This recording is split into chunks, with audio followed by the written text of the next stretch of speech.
Archetype was a film that I've been working on for the last year. It's a short based on a feature idea that I've been developing. And, it was this idea of just this, non-human character having human characteristics, which I'm completely fascinated in film when the filmmaker can take you on a journey with a non-human character, and you relate to that character so much. And that was the essence of the short, was just kind of convincing the audience in a brief moment that this robot that is literally a tank, has no expressive capability except for its body language and voice. Nothing on its face would tell you anything except for, again, like its body language. Would convince you that you feel for it and that it's something that you sympathize with. And that was fundamentally the idea behind the short, was just coming up with, a really solid character as a robot. And for the feature was just going to be, an extension of that. It was just basically, it was an experimental piece on the short to really kind of see if that was going to work. I mean, obviously, it's been done in film before. We saw it in Planet of the Apes brilliantly, with Caesar that had almost no dialogue until the very end. Same kind of a thing, non-human character with a lot of human characteristics. Wall-E, is a great example. There's just been, countless number of characters like that. Even C-3PO, he's a robot that is extremely expressive, but his face emotes no emotion whatsoever, but we know exactly what he's feeling. And R2-D2, even at that, which is just beeps and sounds. So what I've created here is nothing, that we haven't seen in that area. It was the fact that this is something about a character that's that is waking up and realizing that what he's told he was all along was pretty much a lie, that he's actually something else. And that was the fun with this, the short, is trying to get that across, and have some great visuals as well. But it's been quite a process. I mean, I've had a really, really good team that consists of a lot of just my company, the Aaron Sims company. Some really talented people that really brought this together, especially on the visual effects side. We had, a lot of talent outside. I had a really good DP. I had a great casting agent, and all that stuff I'll go over in these chapters. But fundamentally, this idea of RL7, which is, well, RL7 is the robot. He's this is where it all started. It basically started with this kind of concept art. The idea that this particular robot that's built for one thing, he's a tank, he's built for war, would emote so much emotion that we actually cared for him. And that was, it started again with just this design.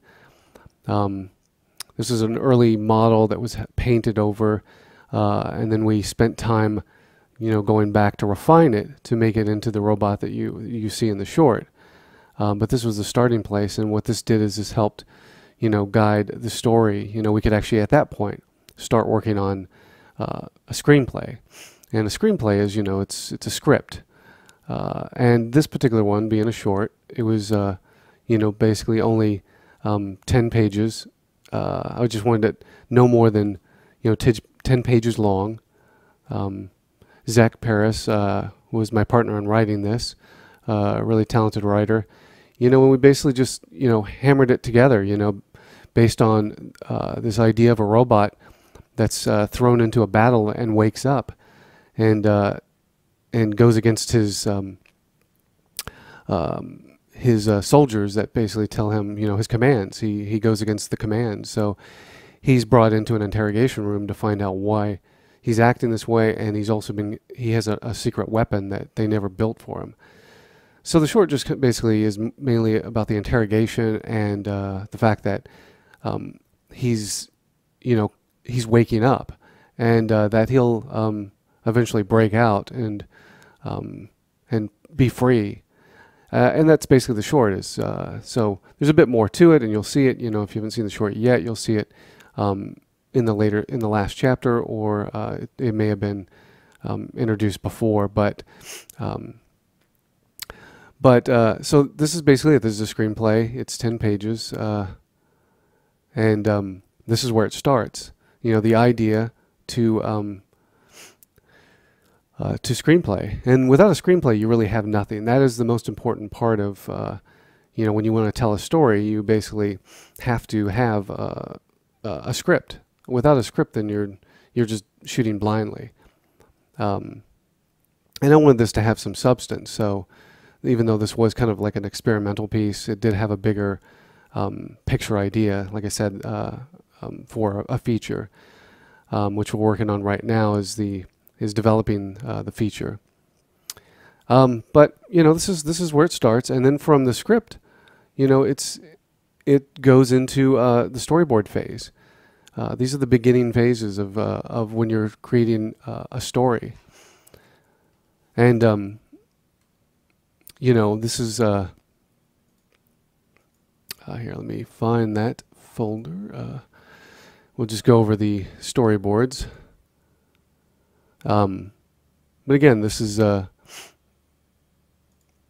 idea that that started a while back. Created from screenplay to realizing it, and that's the greatest thing about this process. And I'm just a huge fan of sci-fi. I think that if you ever have any type of idea that you have, either it's from design, it's story, or whatever, it's like I highly encourage, just no matter how hard it is, that you just continue that path of creating that project or that idea and making it realized, no matter how difficult, how long it takes. Nothing good comes from anything easy, and I think that this is a process of patience, and doing a lot of research. So now that we had the script, we go into the boards and we started to board it, and it was basically each board, and the way it depends on the process of how you want your boards to illustrate what you're trying to get across. I'm a big fan, and this is how we boarded. You can see these look like key frames from the short, and they're basically just illustrations.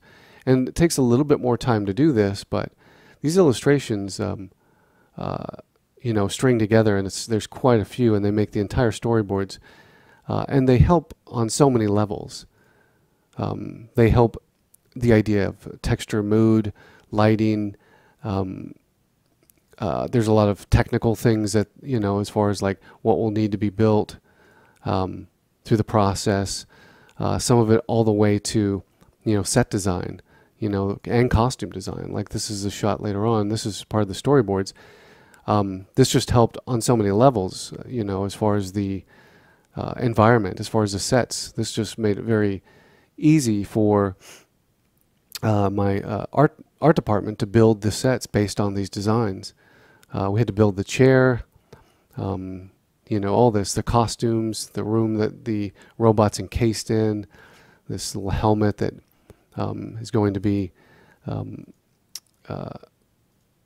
part of a virtual helmet this guy wears. So I'll go through the storyboard here.